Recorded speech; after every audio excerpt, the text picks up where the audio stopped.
Hey, welcome to Project Recovery, a podcast about addiction. More importantly, it's about recovery. I'm Casey Scott. That's Dr. Matt Woolley. He's a clinical psychologist. We got a great show for you today. But before we get to that, I've done this to you before, Dr. Matt. Remember the books where you could pick your own ending? Yeah, choose your own adventure. Yes. Of course. So right now you can choose your own adventure. All right. Okay, so one of them is a conversation I had at a party this weekend. Okay. That's one adventure. Party conversation, yep. Or another adventure is dealing with regret and addiction. Party conversation. Okay, so I go to this party, right? Yeah. And it was a Halloween party. Yeah. And we walk in there, and people are dressed up, and I knew some of them. A lot of these people were friends that I went to college with, and then as you get older, your friend circle gets bigger. And so I knew the lion's share. I actually think it gets smaller. Only you would say it gets bigger because you're Casey. Yeah, so it got bigger. So I knew some of them, and then others I didn't know. Right. And so we walk into this party, and I'm with one of my buddies that I've known for 25 years. He goes by the nickname T-Bone. Oh, we've heard about T-Bone before. And T-Bone and C-Money go into a party. It's like a setup for a joke. And there's D-Dog and Drunko. Yeah. But D-Dog and Drunko weren't there. Oh. So it's just me and T-Bone. Okay, you and T-Bone. Me and T-Bone are sitting there, Yeah. and this lady comes up, and she goes, "Hey, welcome to the party. Can I get you guys a drink?" And I go, "No, I'm good." What kind of party does somebody show up and like you have staff serving at the party? There was a bar and there was other stuff, and they were like, "Hey," so it was kind of a big deal. Yeah, party. kind of a big deal. It was like, and I was like, "No, I'm good." Josh and I don't get invited to those kind of parties. And T-Bone goes, "Yeah, kind of sucks doing that podcast because now you can't do this anymore." And I mean, he was kind of joking, being lighthearted, but I go, "No, the reason I don't do this anymore is because it ruined my life." It's not because I do this podcast. This podcast helps me stay rooted, helps me keep connected to the community. But it was one of those things like where people go like, "Oh, you're doing this because you have to." But don't you think people think that? Yeah. I know there are people that think that there's like, "Oh, if he drinks now in public, then it's going to blow up in his face." And it will. It would even if you didn't have a show. But it's not because it's going to blow up with public. It's going to blow up because I'm an alcoholic. Right. And that I can't control it. That's what's going to blow up. I remember 4 years ago, right when I got out of rehab, I was asked to do this speech up in Ogden and talk to this crowd. It was for National Suicide Prevention Day. And so I was doing a presentation because their tie-in is addiction and suicide a lot of times go hand in hand. Sure. For some, that is their solution to beating their addiction. And it's just sadly that can be the case. The reality. And I go up there and I talk about it. Now, in my active addiction, there were times, and I've talked about it on this podcast, where I would be driving in my car screaming at the top of my lungs, "I hate my life. I want this to end." So you felt that escapism. And that's why I, towards the end, was drinking so much, because it gave me the escape that I sought. Mm-hmm. It really did. Temporary as it may be. As it may be. And I'm not a suicide guy. It's just, I'm a coward. No. I mean, I hear that. And if that keeps people from suicide, then be a coward. But I will say this: if a guy as optimistic as you, I've psychoanalyzed your personality before. It's pretty simple. You're an optimist, right? And a people person and all that good stuff. If a guy with your personality can feel suicidal, like they want to escape their life because of their addiction, any of us, that could happen to any of us. I would scream at that. And I was telling the crowd this, and I was talking about my addiction and being at the lowest I've ever been, the rock bottom, as it will, and finding that drive to come back, to find that fight, the hope, the will that life can get better. Mm-hmm. And that's the journey I've been on the past 4 years. So I do the speech, and I talk to a lot of people, and it was the first time I spoke in public about my addiction and everything I've gone through. And then I get this email alert, "Hey, somebody is talking about you on their podcast." Okay. And so I'm not going to name names or whatever, but so I go to their podcast. Yeah. And they were in the crowd, and they do what I do. They were podcasting as you were talking? No, they were there to support it. But okay. they heard me. Okay. And I went, and I'm vain, and I wanted to hear what they were saying about me. Yeah. So I listened to their podcast. Uh-huh. And the host goes, "I can't believe he did this. I can't believe he said this in public. This is career suicide. He will never work in this town again. Because of admitting to my problems, my addictions, and just opening up. Okay. And I thought, well, that's weird. Yeah. Because my problems and my addiction is what's making me not work in this town now. Right. You know what I mean? Hey, I've pretty much lost your good jobs because that's of that. what it is. And so I remember when I decided to do this podcast and when I decided to be real, and this podcast was really what got me back into the field. It's like, you know what? I'm just going to be honest. I'm going to let people go along this ride with me, the ups and the downs, the goods and the bad, and just let them go along with me and let them have a third-person view of what it's like to fight and battle addiction. And hopefully on the other end, there's going to be some good that comes out of it. Yeah. And it was interesting that he was like, I can't believe that he would talk about this because he'll never work in this town again. Well, your mugshot was kind of everywhere, so it's not like you were hiding it. But I think that's, and I think... But that's an old-fashioned, I think that's an old-fashioned...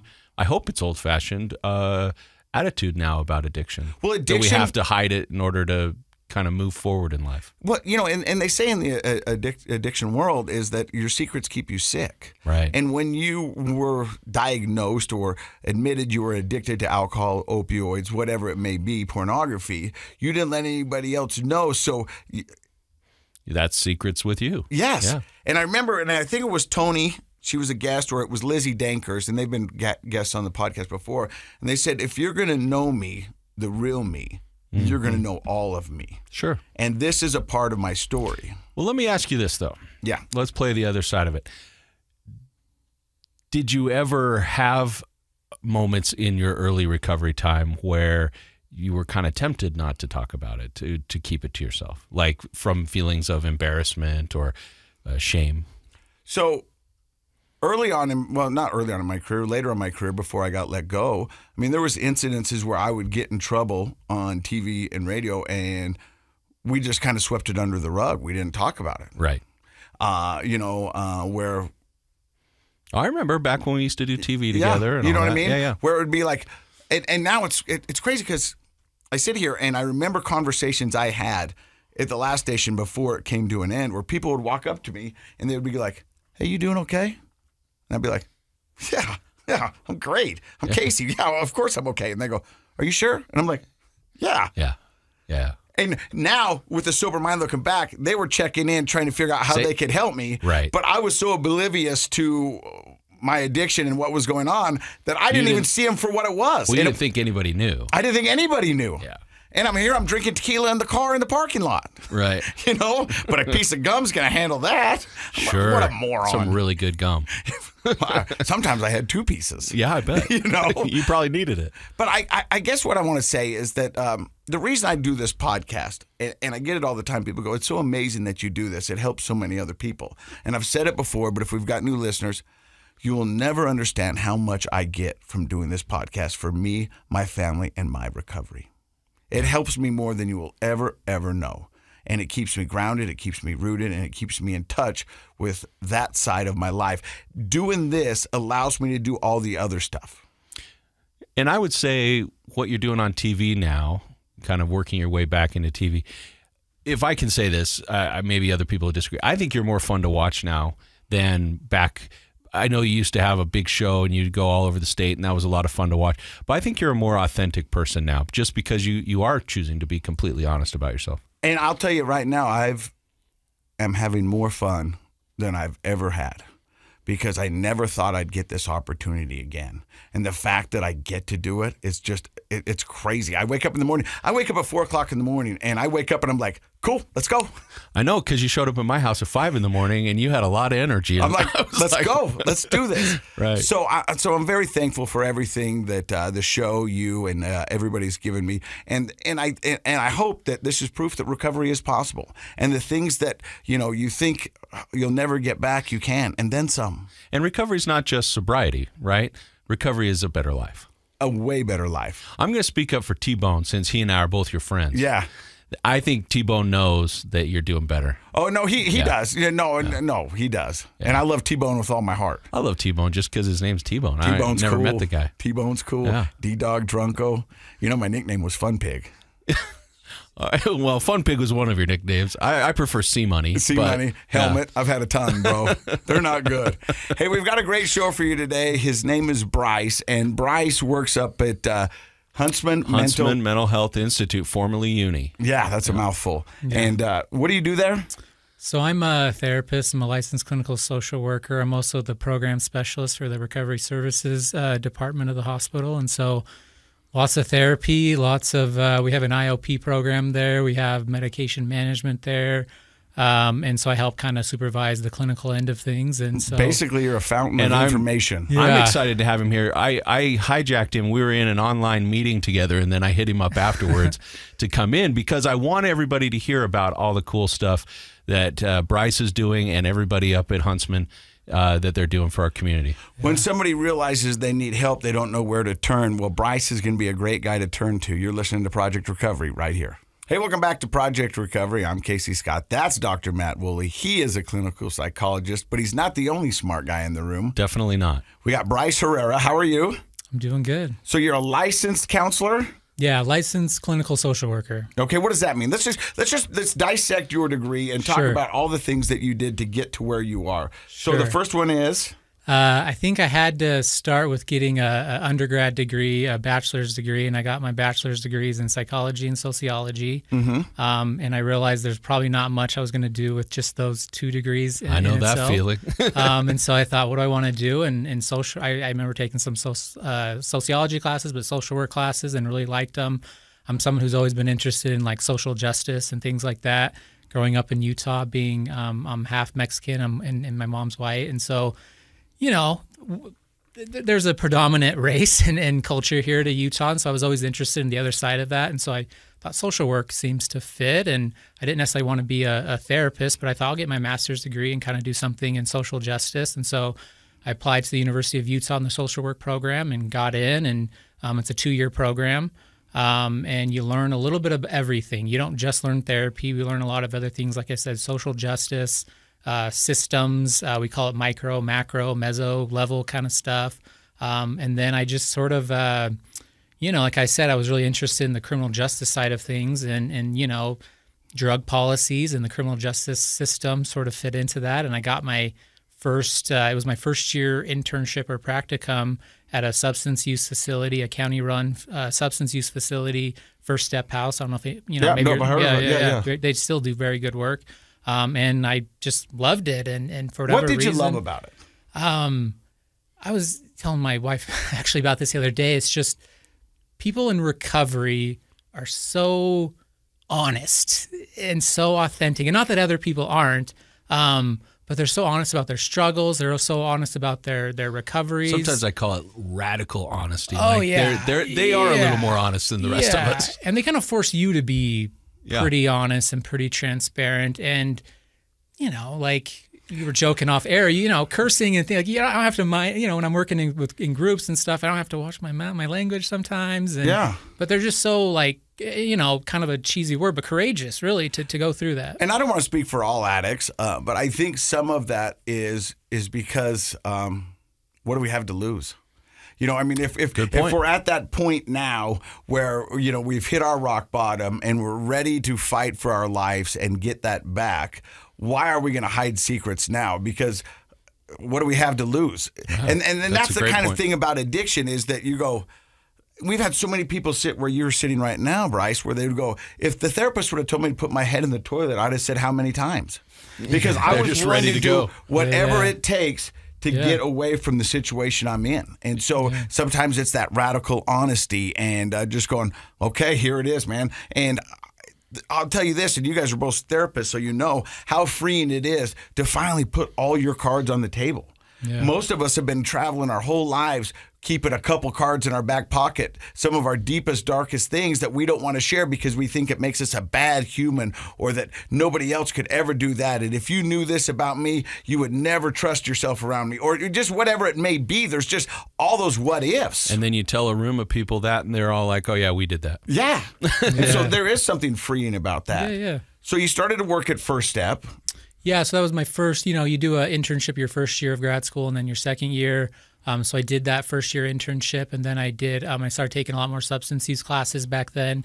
In the social work program, you can kind of have a concentration, mental health, substance use, medical social work, different concentrations. I did mine in mental health, so it was a broad sort of overview of mental health treatment. But mental health and addiction pretty much go hand in hand. 100%. They go pretty hand in hand, and even if you're someone who doesn't probably work with substance use, it's going to show up in some form or fashion. And so, mental health fit really, right in there. Now, you talked a little bit about your family. Was there anything in your family history that made substance abuse or addiction kind of a focal point? I mean, is it coming from, or is it just kind of like, I like the work? Not necessarily. I think I think there's addiction on both sides of my family. A little bit of drinking. I'm talking like great grandparents and stuff like that. I come from a LDS family, and I'm no longer I would consider myself active or whatever, but.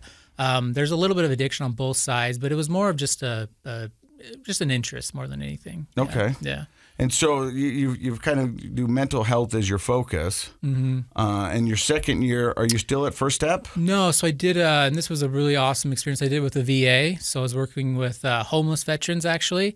So again, I went into that thinking, okay, like I'll be doing a lot of case management and social work. And again, addiction was right at the forefront of that. I don't have any statistics on this, but we would, do a lot of outreach in the streets and, the road home, and we'd hang out, in those circles, and everywhere you go, addiction was there. And, and there's a lot of other things that, PTSD and trauma that sort of puts someone in those situations where they were pretty heavily addicted. But again, addiction was at the forefront there. And so, it was like, I couldn't escape it, I guess. Is what I meant. What I mean by that is everything I went to was just addiction was showing up one way or another. And again, I just kept having this like really big interest and really loved the work, and it was really fulfilling. That's another thing when you ask me like, what drew me to it. It was so fulfilling for whatever reason. No, I understand that 100% just from doing this little podcast once a week. And I think, not to speak for every professional in mental health, but I think when you go through your training, you kind of feel drawn to certain populations, certain issues or disorders or problems, and you kind of feel that pull that way. And it sounds like for you, this working with people who had substance use issues kept being sort of that magnet that pulled you into that field more than a lot of the people we've had on the show, of course, have a history of addiction themselves or in their family. And I think it's interesting, I hope it's interesting for listeners, because people will ask me, like, well, why did you become a psychologist? I think they're implying, like, because you're kind of crazy, right? Yeah. Well, I don't know, maybe. Yeah. But I think it's just sometimes you have an interest, and professionally you feel like I can make a difference in this particular area. And so it's great to have people in substance abuse that was just what brought them to it. So, Bryce, in the field that you were going into, there was all kinds of different focuses. But you said one thing was constant, and that was addiction was kind of right along. Yeah. Why do you think addiction is what it is? I mean, I know that's a loaded question, but what do you think it is? I kind of try to normalize it in a sense because I think it's such a human experience. I think, like, even when you ask me, it's like, oh, did you have any personal experience? Like, well, yes, but no. I mean, are we talking about substances, then maybe not. But like, I think it's a pretty human experience. I think as long as we are humans and we have feelings and we question, we have existential thoughts and we question all these different things of our lives and we have traumas, and I don't know any person who doesn't have trauma, then addiction's going to kind of fall in line with that. We're going to want to feel when we're up, we want to feel down, or when we're down, we want to feel up. Or, I love what you said. Addiction is such a human experience. Yeah.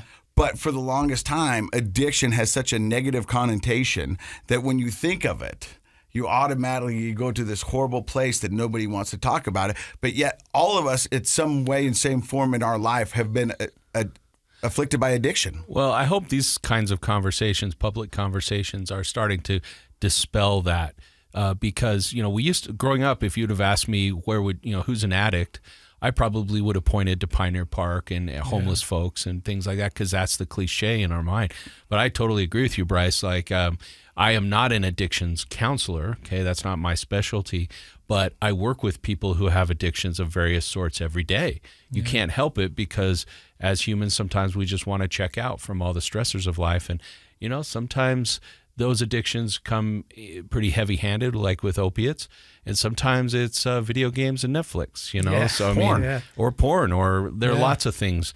But that human tendency to want to escape, feel up or down, like you were saying, it's right there with all of us. So you're working with the veterans, and you're hanging out, and you're noticing addictions riding along with a lot of them. Oh yeah, totally. Yeah, like I said, and you know, with that population, obviously there's a huge correlation to trauma, or, you know, PTSD, whether that's military trauma, or, you know, a lot of those cases, you know, you find that you get, you know, you get a history from people, and it's like, oh, they had trauma going into the military, and maybe sometimes the military was their escape from trauma. Yeah, exactly. Or they had nothing else. You know, I know some of these guys come from, you know, not a lot. And it's like, I don't have any other option but to join the military, join the Army, join the Marines. And then, you know, that gets exacerbated. And again, substances start to sound pretty good. Yeah. So then you finish that. Where do you go from there? So I got my degree, and after, so for our profession and our licensure, you get your master's degree. You got to take this test first of all. Take this test, and it stressed me out, but I passed it. And then you have to do so many hours to get your. There's a couple different licensures, and so my first licensure was, they just call it a certified social worker license. And so I think you need to get, like, I don't know, it's changed now, but like 4,000 hours of experience.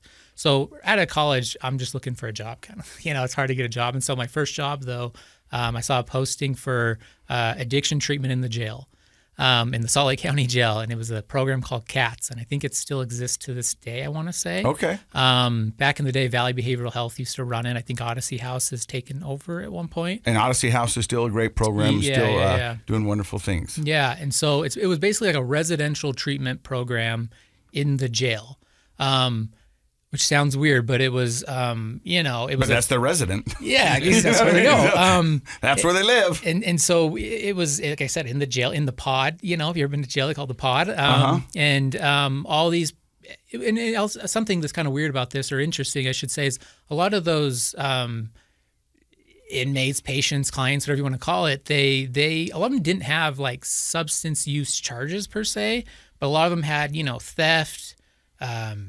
I don't know, breaking and entering. Yeah, not, you know, assault, maybe, like different charges. Rarely did I see a lot of people who had like direct substance use charges. However, right, how many of those charges were done to obtain substances, or to in the to feed their fix, or while intoxicated on something.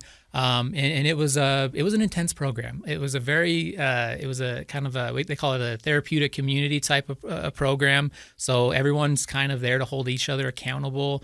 And so it really kind of got me out of my comfort system, because, you know, you often, you know, have to kind of confront people on their stuff in jail. And in jail, and they, you know, there's all these rules in jail, and, you know, around can't do this, can't do that. And so it was interesting, because you'd see a lot of because obviously, and don't get me wrong, you can get drugs in jail, but so it's harder. And so we would see a lot of the underlying behaviors that are very similar to the addictive behaviors, you know, stealing commissary, trading commissary, all those things. And we would treat it, you know, in a therapeutic way of not like you're bad or you're good or whatever, but like, hey, let's talk about that. You know, like, we noticed you stole someone's ramen, or we know you stole someone's this and that. And let's talk about how that maybe relates to your addiction that, you know, when you came in here. It was a really fascinating program. And yeah. Let me ask you, were most of the clients, patients, inmates, all one and the same? Were they forced to do this program, or was it voluntary? It's a good question. It's tricky, because it was voluntary, and I believe they would get some time knocked off their. Yeah. So there was incentive. Yes. Positive reinforcement to join the program. Yeah. And so you'd get like some people who seem to really take it serious, and some who maybe not so much. But I like the fact that that's at least offered.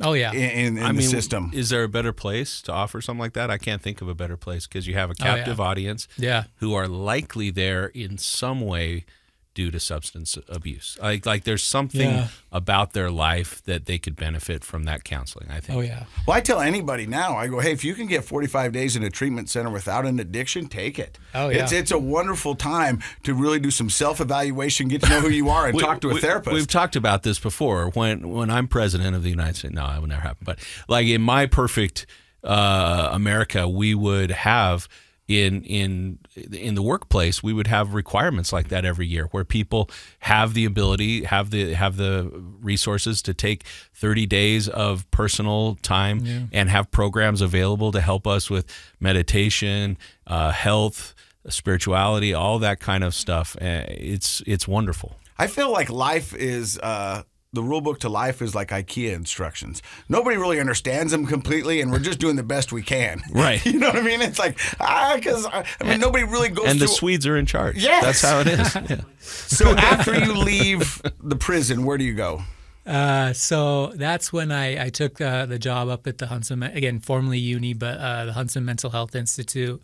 Again, at the time it was uni, and I applied, and I think it was just for a social work job, and they'd said, oh, we have an adult job, and we have I think they said an adolescent job, but they're both were going to be inpatient. But we also had this job that was going to be detox, and so I had that substance use background, and so my boss was like, we're going to throw you on the detox unit. And I was in the detox unit and almost didn't leave. I'll tell you more about that. You're listening to Project Recovery. Welcome back to Project Recovery. I'm Casey Scott, Dr. Matt Woolley. Our guest today was Bryce Herrera.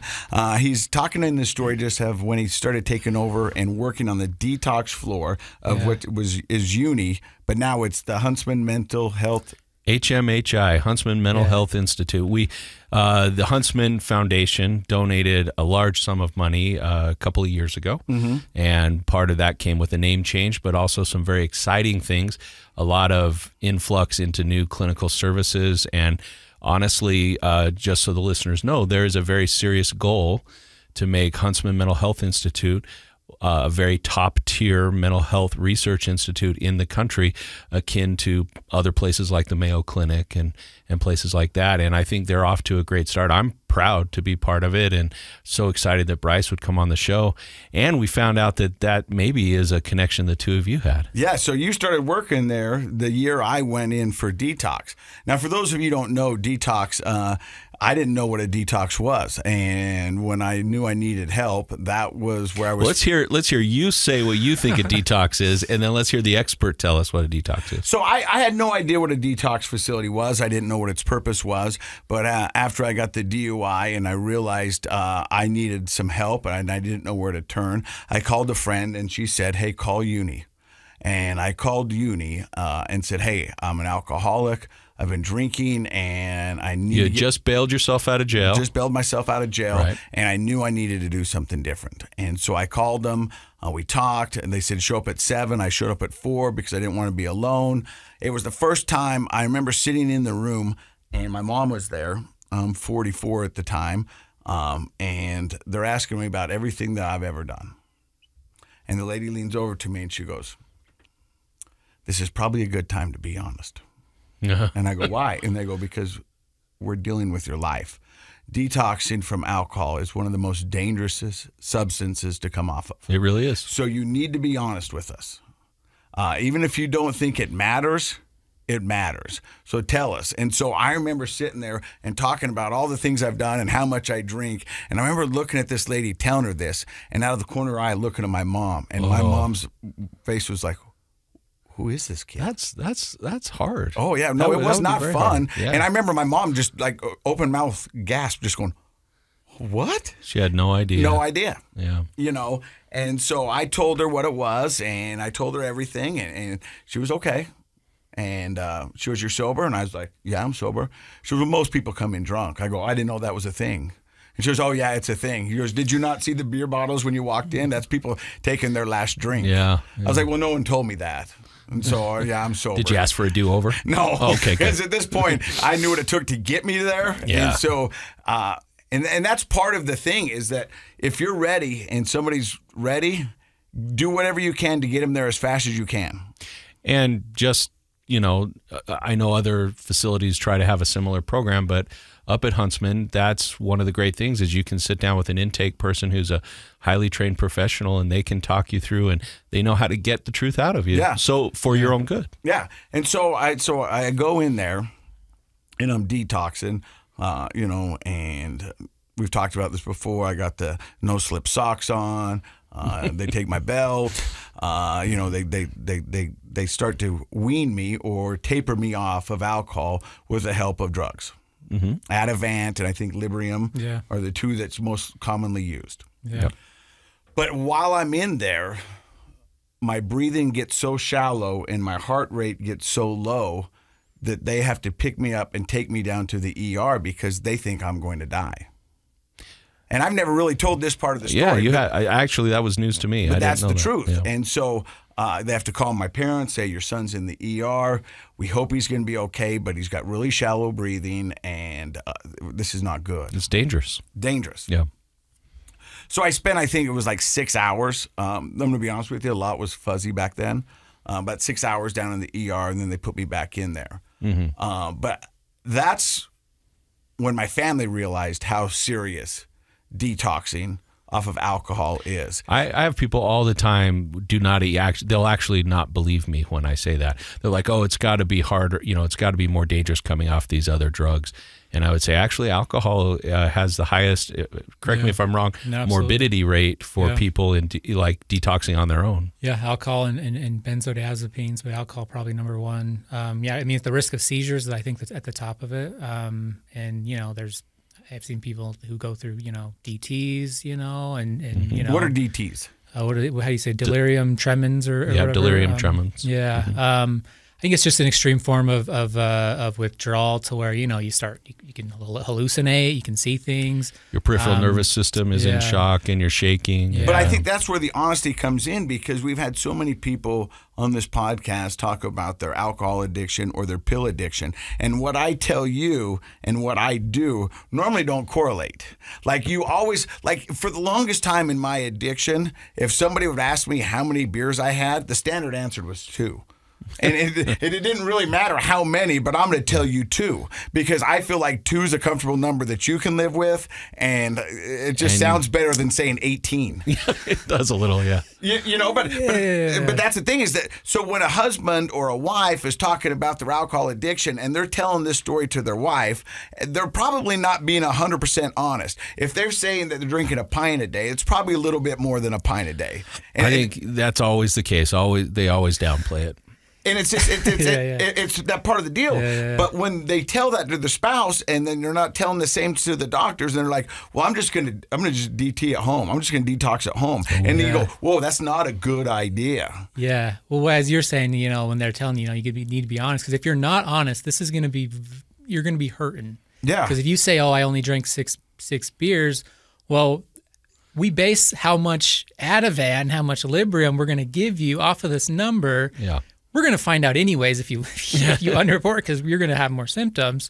There's scales we do. There's something called a CWA scales and cow scales that we do. You probably remember when you're on there, every so often they'll ask you, how you feeling with this, how you feeling with that. Oh, yeah. So we'll know if you're lying about it, but it's not the time to lie, whether your wife's there. Because you're going to physically, it's not going to be great. Or good. even if you have to admit it in front of your mom. Yeah. But that's my point, is that when you're telling something to your spouse and you're making it not seem as bad as it really is, and then you're going to try to sell them on this notion that you're going to detox yourself at home, I don't think the loved one knows how dangerous that really is. Well, and sometimes we'll get, one of my roles I had was getting collateral information from, if we're feeling like, I'm not sure what's going on here. And so if the patient allowed us to, we'd call their spouse or their person, like, do you know what's kind of going on here? How much do you think they're drinking? But obviously, there's what they see from their loved one and drinking, but how much is that patient hiding a lot of the alcohol around the house? I'm telling you right now, from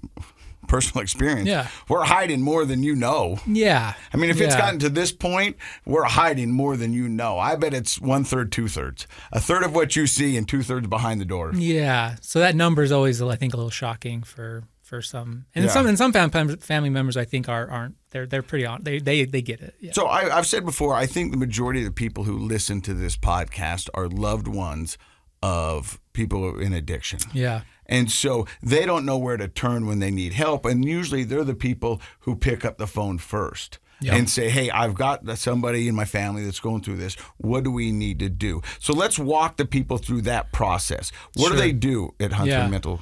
So, and you're right. It's usually, a lot of times it's a family member or someone. And so we have different intake numbers. We, where we're our department, we have a direct line that people can call and again, just say, hey, my spouse, my partner, my son is he's addicted. He has some sort of substance use problem. And I think the first step is getting an assessment scheduled. I think that's probably the most important thing when someone's starting out. Now, there's always times when maybe a spouse or a partner's calling and saying, I have this loved one, but they don't want to come in either. Yeah. I'm calling for them, but I'm sure they're coming. Those ones are a little bit more difficult cases to sort of navigate, because if you're over 18 and you're an adult, you kind of have to make that call on your own legally. But, I'll have sometimes people call, well, can we do an intervention? Can we do this? And can we do that? And there are people who specialize in that sort of thing. But for our services, again, the first step is just getting an assessment. So what I usually will tell loved ones, or even if it's a patient calling, just come in and get the assessment and we'll go from there. Is an assessment free? We actually, for our IOP program, we do our assessments actually are free. But actually in the CAC, that's the intake center at the Huntsman, that's free as well.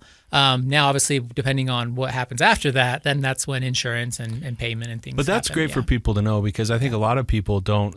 I will get questions through Facebook and things about like, oh, we don't have insurance. There's no place we can go. Yeah. And so what you're saying is, at least start with an assessment. You can get a free assessment, and then you'll have some options. You'll know where you can go and what you can do, how severe your issue is, how long it would take.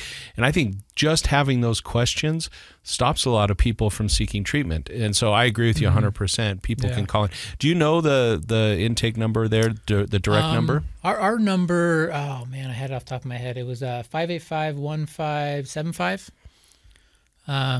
That's our number to the recovery services, and that's a good place to start, because even you can have even over the phone sometimes you can have a conversation. I mean, sometimes even like you may call and again not know where to go, and even just through a phone screen, someone can say, okay, I think you're going to probably need detox. Yeah. Because some people don't know, do I need detox? Can I just start doing some therapy or something? And it's like and sometimes our people who answer the phones, they'll contact me and be like, hey, this is the situation, Bryce. Do you think I should direct them over to detox, or can we get them into outpatient, or And so I think even sometimes just the phone screen in itself is a pretty important call. But the thing I like about what you guys do at Huntsman is that you're a great source to figure out where the next step is. For those who don't know, I spent 7 days in uni in the detox facility, and that's where I was introduced to Pinnacle Recovery, because that was someone's job to stop by and check on the patients of what was uni and say, hey, we offer this help. And Pinnacle wasn't the only one. There was another one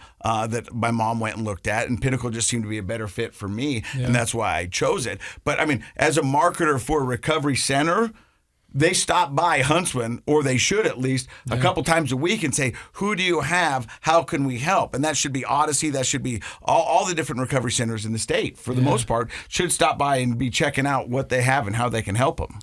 Yeah, I still have a really good Rolodex of folks that I've known. I know Pinnacle. I know all some of these people, because they that was my primary role as a social worker. Was patients would come in and I'd get assigned a caseload of 5, 6, 7 patients, and some of them came into detox already. So like I said, I brought up the intervention thing. We get a lot of people who would come in already with an intervention. They have the treatment center already picked out. They just need to come in and detox.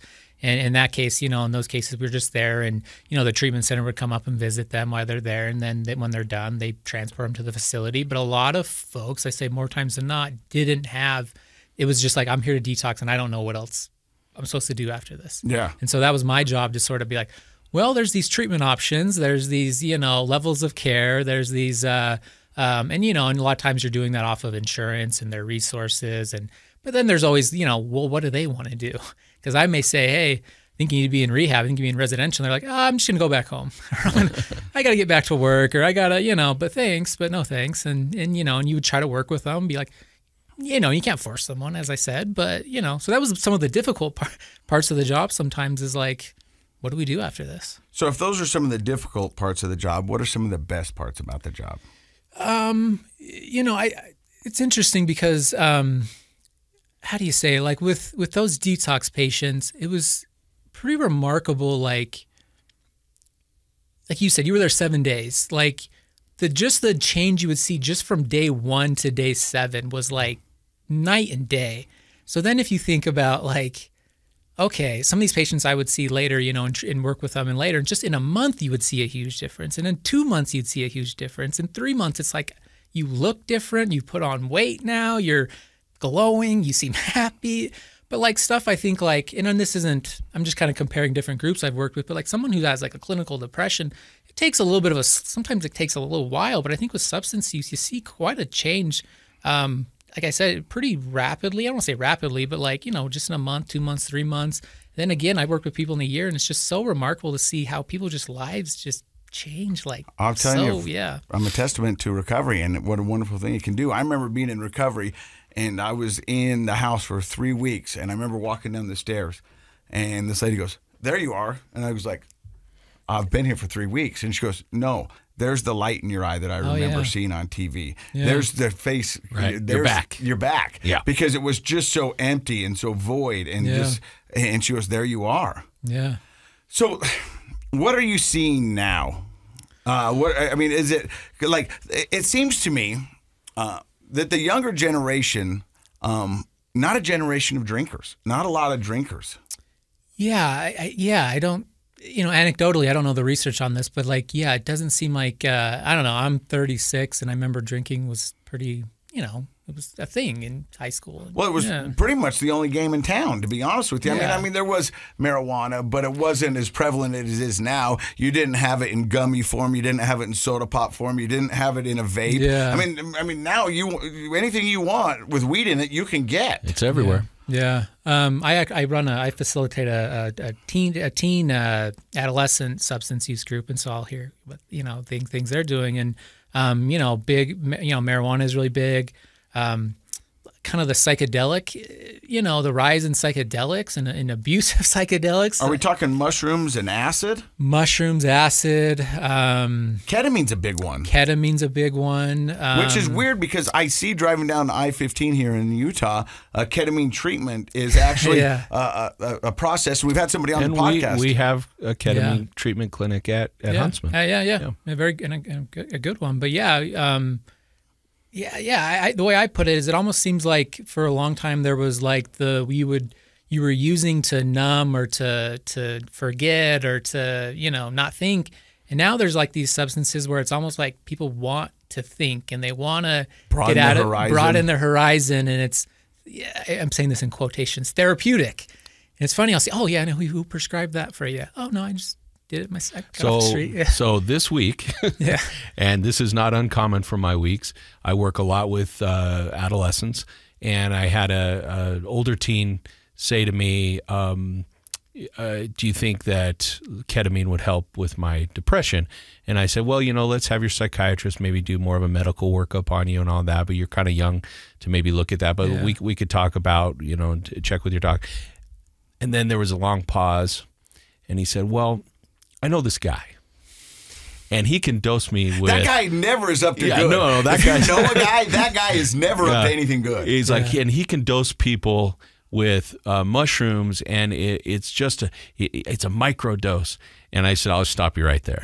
like you don't. That's not an avenue to explore." But I bring it up only for the point to kind of emphasize what Bryce is saying, is that I think that's a very strong interest for young people these days, and they don't sometimes see the benefit of going through a medical system where if you are getting a ketamine treatment, that's different than just buying something off the street and some guy who's dosing you. On the street, we call it Special K. in the hospital, it's a drug that's used appropriately and can be helpful, but you should have a full medical workup about it. But I agree, instead of just wanting to party or numb out, a lot of adolescents are wanting to sort of expand their mind. And I think it's just different advertising. It's the same thing. I think they're being sold it's advertising. I mean, that's all it is. They're being sold this idea that this is beneficial and this is going to make you see. But that's the same thing they did in the 70s. But they're just going to get stoned. Yes. That's what's going to happen. Yeah. And they're going to create bad habits, and it's going to become a crutch, and who knows what's going to happen. I mean, I get it. Could you comment, Bryce, a little bit on the adolescent brain? Because you said you run this adolescent group. How is it different, or what are your concerns for a teenager or somebody under, say, age 24? We know that kind of full brain development happens around 24. Yeah. Somebody at that age experimenting with these things versus like if somebody is an older adult. Yeah, I would say, in trying to keep it simple and not use like super, technical terms, I just think that part of their brain, and like you said, their brain isn't formed until later. That part of their brain, I think, you think of like logic and rationale. And, so it's the executive function, so frontal lobes, and it's the most human part of our brain kind of solidifies last. Yeah, like that sort of space in between a thought and behavior. Right. Is, like I said, we need that filter to be like, I want to go get high. And it's like, well, let's think about that for a second. I got a job, I got I got some stuff to do. Yeah. That part of the brain isn't. I've got algebra next period. I probably shouldn't do this. I got whatever. Yeah. And so that part, I don't think the brain's really quite formed yet. And so, there is research on, if you start using before certain ages, I think like 15, obviously you're so much more likely to become addicted. But I think it's because of that damage or effect it can have on your brain. You create addiction wiring, for lack of a better term. Yeah. So now you're in charge of a lot of stuff. What's your title? Tell us your title there. Yeah, so I guess the official title is Psychiatric Program Specialist for, like I said, the Recovery Services Department. So let's talk about some of the recovery services that you have up there. What are some of them? I know you got an IOP, and I remember the first 12-step meeting What's I went IOP to. for the Intensive listener? outpatient. Nice. Yeah. But my first 12-step meeting was in the halls of Huntsman. Yeah, we used to have a big, I think it was a Sunday night. There was an AA meeting, there was a CA meeting that was really well attended on Sunday nights. One of those, like, huge. I mean, in the cafeteria. Was that the one? Yeah, I was there. That was the first place I stood up and said, I'm Casey Scott and I'm an alcoholic. Oh, yeah, huge group. But beyond that, like I said, I mentioned the medical detox thing, and then we kind of separate our department into what we call our recovery clinic, which is I have a caseload of patients that I see for individual therapy. We do some couples therapy. And then like I said, we also have the medication management piece. So we have addiction psychiatry. That's a huge piece. And I think, Tell me about addiction psychiatry. Yeah. So it's I think a piece that, I don't know, I think it's a probably fairly newer term considered.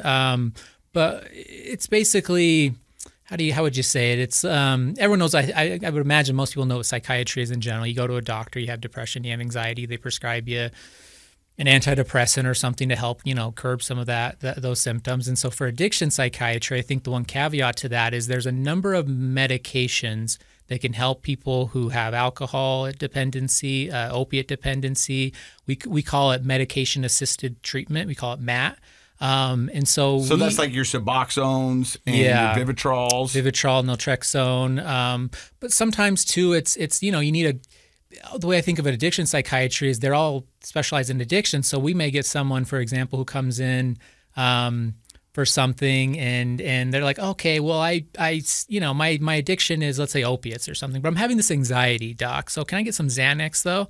And again, so an addiction psychiatrist has that knowledge to say, well, Zan, I know your history. You already have this problem with opiates. Maybe a benzodiazepine is not the best. Maybe we shouldn't be throwing gasoline on this fire. Yeah. But I think someone who maybe doesn't have as much of that background in addiction will say, oh, well, that's not your drug of choice. And so, let's throw a little Xanax, and I think the medical treatment, when you have what we call comorbid or co-occurring disorders, so a person with a typical mental health issue like major depression, anxiety, PTSD, like you mentioned, and then they also have an addiction, it gets tricky. Yeah. And one of the things that's so funny to me is like in medicine in general, we think in terms of specialists. Yeah. You know, people are like, oh, I broke my leg, I'm going to go to the orthopedist, or ENT if I have breathing problems, that sort of stuff. But when it comes when it comes to mental health, they just kind of lump us all in there together, and they don't realize there are important specialties within mental health. And I'm in the Department of Psychiatry. That's my faculty position. And one of the things that's great about Huntsman Mental Health is we have the addiction psychiatrist, and we have one of the top addiction psychiatry training programs in the country. So you're going to come in there and get some really specialized care. And like I'm sure you see as a therapist, Bryce, people who have specialized care, and they're not talking their general practice doc into giving them benzos when they're also addicted to opiates, like they're going to have a much better outcome. Yeah. Yeah. Well, and, you know, like Matt said, too, I mean, if you're coming in and we're just treating bipolar, that's okay. But if we're treating bipolar and an opiate thing or an alcohol thing, then it gets tricky. A little trickier. And so you need someone. You have a treatment team. Yeah. And so you have the people that specialize in different things. Bryce is going to specialize in the therapeutic interventions, and the psychiatrists are going to specialize in the medical interventions. Do you guys still have the Bridge program? Yeah. We still have the Bridge program. It's still going strong. Very For those who don't busy. know, tell me about the Bridge program. Yeah, so I'm trying to remember when it came out. I think it's been a few years now, but basically it's we got some funding from the state and you know, and a good amount of funding. So basically, folks who have a opiate dependency, they can come into the emergency room up there at the hospital. No insurance, no nothing. They can just present there and get started on buprenorphine or Suboxone. And the first, I want to say it's the first 30 days or so is basically free. You get, you know, and while they get enrolled in the Bridge program, we also help them get on Medicaid or, you know, find funding. So by the time that 30 days runs up, they got Medicaid and they have their help, their Suboxone. And that's an amazing program, because for so many, that's a reason not to get sober. I don't have insurance. I don't have a place to live. I don't have anything. So what makes you think that I'm going to be able to find help? Well, there is help available, and it's in the form of the Bridge program. Yeah. No, it's like I said, and part of the reason I went into this field is I think, and I guess I'll speak in a different way, is like, if we're really going to tackle the addiction problem in the state, in the country, we have to start with the underserved populations, I think. 100%. Yeah. And we've got to deal with mental health as well. And Absolutely. They usually go hand in hand, and that's why you guys are doing wonderful things up there.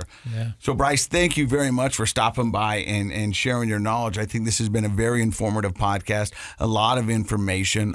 Do you remember that number off the top of your head one more time? What did I say? 581-1575? Sounds good to me. If not, we'll figure it out and we'll put it in the notes. And the 24-hour crisis line, which can connect you pretty much anywhere, would be 801-587-3000. I think it's 587-1575. Yeah, there's a lot of numbers. Yeah, I like it. Yeah, we like them. Luckily, we've got a producer who's wicked smart. And a lot of 5-8 numbers. He will fix this. Josh is going to work it out for us. Yes, he's amazing. Yeah. But thank you very much for stopping by and listening to us for one more day. This is Project Recovery. Thank you for stopping by and listening to this. This is Project Recovery. I'm Casey Scott. That's Dr. Matt Woolley. And in case you forgot, Project Recovery is what? It's a KSL podcast. C-Money. Got you, buddy.